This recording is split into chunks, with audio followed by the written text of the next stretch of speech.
How Canada Won the Great War. Written by Robert Child.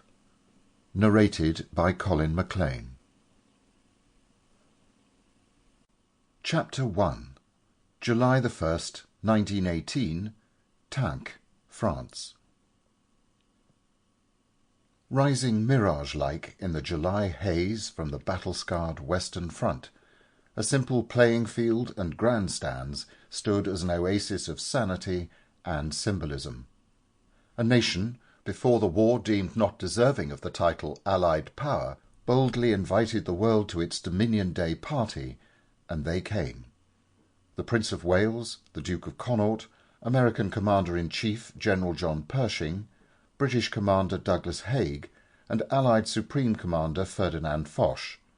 They all came to commend, to honour a nation, a corps, and a man whose invitation they would not refuse, General Sir Arthur Currie. Canon Scott, senior chaplain of the Canadian 1st Division, remembers. There must have been nearly 40,000 spectators present. A British general told me that the playing of O Canada by the massed bands was something which made a lump come to one's throat. Canon Scott.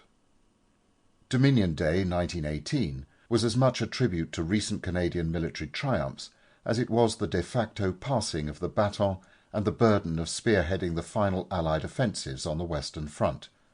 It was not what they had done, but what they were expected to do, which made the Canadians and this July celebration so remarkable.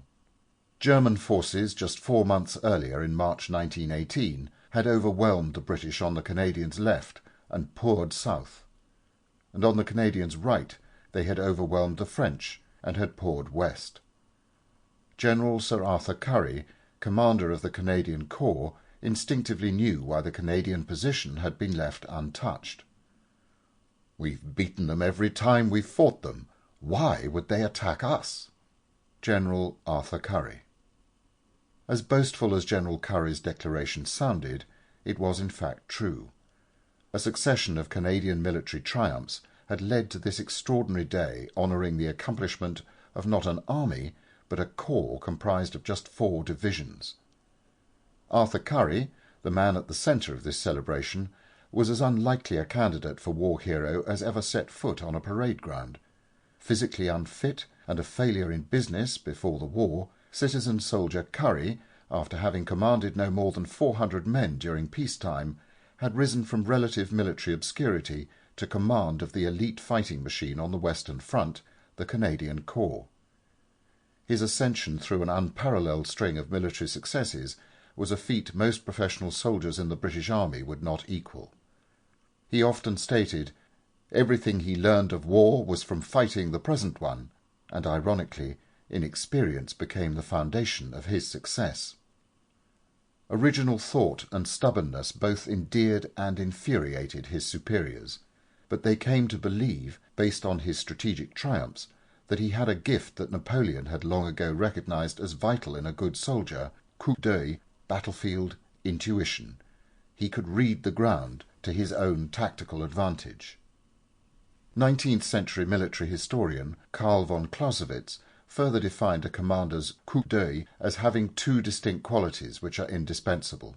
First, an intellect that even in the darkest hours retains some glimmering of inner light which leads to truth, and second, the courage to follow this faint light wherever it may lead.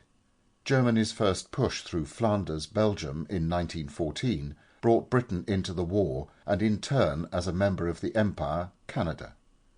Germany's plan was a dagger strike at the heart of France, Paris.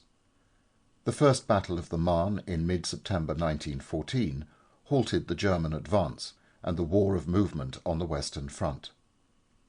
For the next 4 years protracted trench warfare ensued as German forces captured all the strongest defensive positions in France along a 400-mile front from the North Sea to Switzerland. Behind this formidable barrier they awaited the Allies to advance and seek their own destruction. By 1918, millions of men had been thrown against this impenetrable concrete wall, and it had not budged but a few miles in either direction. Chapter 2. Saul Sample complete. Ready to continue?